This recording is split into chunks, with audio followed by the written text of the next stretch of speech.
मालिकेच्या येणाऱ्या पुढील काही भागामध्ये आपल्याला जबरदस्त असा ट्विस्ट पाहायला मिळणार आहे. बेवफा झालेल्या राजनने नशेत अन्नपूर्णाला सुखद धक्का दिलाय, तर कामिनीची मात्र बोलती बंद केलेली असती.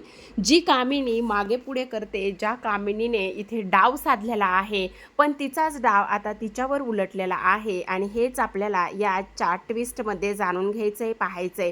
तर आता प्रेक्षकांनो, आतापर्यंत आपण मालिकेमध्ये पाहतोय की कमळीला कॉलेजमध्ये 8 दिवस न येण्याची शिक्षा दिलेली असते आणि तेव्हा ऋषी फार जास्त आनंदात नसतो. त्याला फार मोठा धक्का बसलेला असतो. तो इकडे विचार करत असतो की कमळी नेमकी 8 दिवस काय करेल. त्याचबरोबर तिने हे सगळं काही केलं नाही, पण 8 दिवस तिच्यासाठी फार जास्त आहेत. काही जरी झालं तरी सुद्धा कमळी मात्र इकडे ह्या 8 दिवसामध्ये स्वतःला निर्दोष सिद्ध करेलच, असं सुद्धा तो इथे बोलत असतो. आता ह्या सगळ्या गोष्टी बोलल्यानंतर इथे नयनताराला सुद्धा ऋषीची आणि त्याचबरोबर कमळी ह्या दोघींचीही फार जास्त काळजी वाटत असते. आता ह्या सगळ्या गोष्टी झाल्यानंतर आपण इकडे दुसऱ्या बाजूला पाहतो की इकडे अनिकाला फार आनंद झालेला असतो. अनिका म्हणत असते, सगळ्यात महत्त्वाची गोष्ट एक झाली आहे आणि ती म्हणजेच की आता इकडे ती कमळी 8 दिवस अभ्यास करू शकणार नाही. 8 दिवस तिच्याकडे अभ्यास नसणार आहे किंवा ती नेमकी 8 दिवसामध्ये काय करील, असा इकडे आता ती विचार करत असते. तेव्हाच अन्नपूर्णा म्हणत असते, तू काळजी करू नकोस. तिच्यासाठी जरी हे 8 दिवस दुःखाचे असले तरी सुद्धा तुझ्यासाठी हे 8 दिवस मी अक्षरशः आनंदाचेच आणणार आहे. काही झालं तरी सुद्धा तू आनंदातच घालव, असं इकडे ती तिला बोलत असते. दुसऱ्या बाजूला आपण पाहतो की राजन मंदिरामधून घरी आलेला असतो आणि राजन घरी मंदिरामधून आल्यानंतर त्याला आजूबाजूला सगळीकडे तीच ती दिसत असते. आजूबाजूला फक्त आणि फक्त गौरी दिसत असते आणि गौरी एकच शब्द बोलत असते आणि तो म्हणजेच की राजन, तुमच्या एक गोष्ट लक्षात येते का?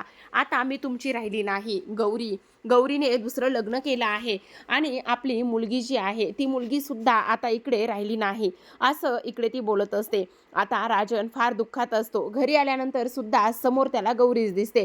अक्षरशः त्याला स्वप्न पडतं आणि स्वप्नात सुद्धा गौरी दिसल्यानंतर तो आता इकडे विचार करतो, माझ्यासोबत हे सगळं काय होतंय, मी असा का वागू लागलोय, मी नेमकं काय करू, मी काय केलं तर सगळं व्यवस्थित होईल, असा विचार तो इथे करत असतो. आणि लगेचच पुन्हा एकदा गौरी त्याच्या समोर येऊन दिसते. आता पुन्हा एकदा गौरी त्याच्या समोर येऊन दिसल्याबरोबर गौरी पुन्हा त्याला म्हणत असते, मी तुम्हाला माझ्या आयुष्यातून दूर केलंय, तुम्ही माझ्या आयुष्यात राहिलेलाच नाहीत. काही जरी झालं तरी सुद्धा मी तुमची बायको नाहीये, मी माझ्या आयुष्यात खूप पुढे गेली आहे, असं सुद्धा आता इकडे ती त्याला सांगत असते. आणि तेव्हा ती हेही म्हणत असते की तुम्ही वेळेत आमच्याकडे आला नाहीत, तुम्ही वेळेत आमच्याकडे न आल्यामुळे ह्या सगळ्या गोष्टी झाल्यात. तुमच्या एक गोष्ट लक्षात येते का, तुम्ही कसे वागलात, काय केले, तुमच्यामुळे मी माझ्या मुलीला सुद्धा दुरावलं आहे, असं इकडे ती बोलत असते. राजन शुद्धीवर या आणि आम्हाला विसरून जा, मुलीला सुद्धा विसरा आणि मला सुद्धा विसरून जा, कारण मी माझ्या आयुष्यात फार पुढे गेलेले आहे. मी आता पुढे एवढी गेलेली आहे की मी दुसरं लग्न केलंय आणि मी माझ्या संसारात खूप सुखी आहे, असं स्पष्टपणे पुन्हा गौरी बोलत असते. पण हे फक्त आणि फक्त राजनला पडलेलं एक विचित्र असं स्वप्न असतं.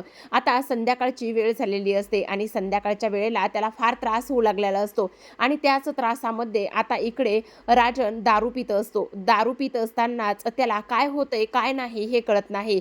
एकावर एक तो पेग हा ओढतच असतो. तेवढ्यातच आता कामिनी हळूच दरवाजा ढकलून बघते आणि दरवाजाला धक्का दिल्यानंतर पाहते तर काय, सगळ्यात महत्त्वाची गोष्ट झालेली असते.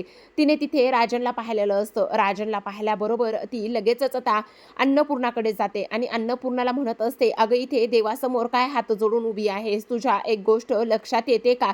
तिकडे राजन तुझा मुलगा तिकडे काय करतोय ते बघ ना अगोदर. तुझ्या मुलाने तिकडे पेगावर पेग ओढायला सुरुवात केली आहे. तुझा मुलगा तिकडे पेगवर पेग ओढतोय आणि तू इकडे देवाची पूजा करतेस, बघ ना तिकडे काय चाललेलं आहे, असं म्हणता क्षणी आता इकडे अन्नपूर्णाला फारच मोठा धक्का बसतो. अन्नपूर्णाचा हा नातू खूपच जास्त संस्कारी, अन्नपूर्णाच्या शब्दाच्या बाहेर न जाणारा हा तिचा नातू.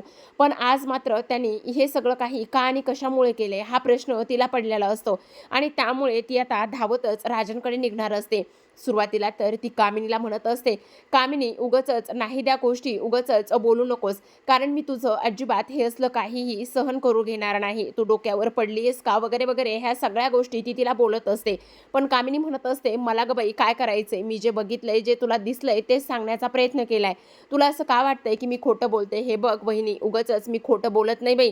आणि छे छे छे, मी जर उगाचच खोटं बोलायला गेले ना, तर तर तुला काय, मला काय होईल तुला माहिती आहे का तरी? तर मग मला तर ना एक गोष्ट इथे होऊ शकते आणि ती गोष्ट म्हणजे माझी तर जीभच झडू शकते, असं सुद्धा आता इकडे ती बोलत असते. आता ह्या सगळ्या काही गोष्टी इथे बोलल्यानंतर लगेचच आता कामिनी म्हणत असते, तुला जर डोळ्याने पाहायचं असेल ना तर चल माझ्याबरोबर, असं म्हणून ती आता कामिनी आणि त्याचसोबत कमळी सुद्धा तिथे येते. आता त्या तिघीजणी राजनच्या खोलीत जातात. राजनची अवस्था फारच विचित्र झालेली असते. राजन अक्षरशः शुद्ध हरपलेला असतो. जेव्हा त्या तिघीजणी समोर येतात तेव्हा अन्नपूर्णा म्हणत असते, राजन तू हे काय करून घेतलंयस स्वतःचं? अरे तू हे काय करतोयस असं? का असं वागतोयस राजन? नको असा वागूस ना, वेडा आहेस का तू राजन? तेव्हा राजन म्हणत असतो, नाही आई, नाही आई, सगळं संपलंय गं, सगळं संपलंय. काय सगळं संपलंय? का असा बोलतोयस? आज आज माझी गौरी मला भेटली. काय? तुला गौरी भेटली? कुठे भेटली? असं म्हटल्याबरोबर कामिनीला तर धक्काच बसतो. तेव्हा लगेच आता राजन म्हणत असतो, आज रामनवमी होती त्यामुळे आई मी मंदिरात गेलो होतो. मंदिरात गेल्यानंतर मला गौरी समोर दिसली. गौरीने मला प्रसाद द्यायला हात पुढे केला. मी तिला घरी चल म्हटलो, घरी चल म्हटलो, पण ती आली नाही.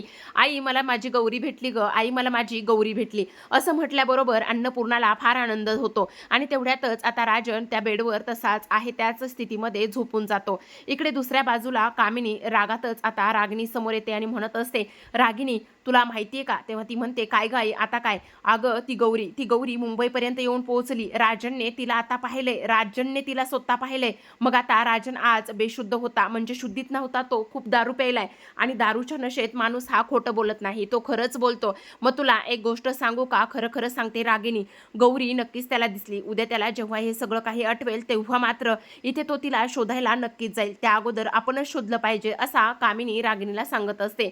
दुसऱ्या बाजूला दुसऱ्या दिवशी सकाळी जेव्हा राजनला शुद्ध येते तेव्हा तो अन्नपूर्णाच्या पायाशी बसतो, तिचे हात जोडून माफी मागतो आणि म्हणत असतो, माफ कर, मी तुझ्या संस्काराला गालबोट लावलंय.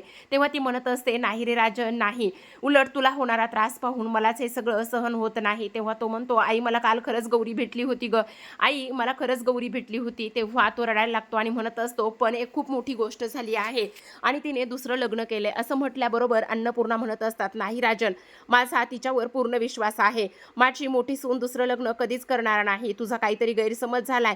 तिनं तुला दूर करण्यासाठी ह्या सगळ्या गोष्टी बोलल्या असतील. राजन काही कर, पण माझ्या सुनेला शोधून आण रे राजन, शोधून आण. तेव्हा राजन आता इकडे अन्नपूर्णाला वचन देतो आणि म्हणत असतो की काही जरी झालं ना तरी सुद्धा मी तुझ्या सुनेला नक्की शोधून आणेल, असं तो वचन देतो. तर दुसऱ्या बाजूला आता कामिनी सकाळी सकाळीच लगबगीने घराच्या बाहेर पडते.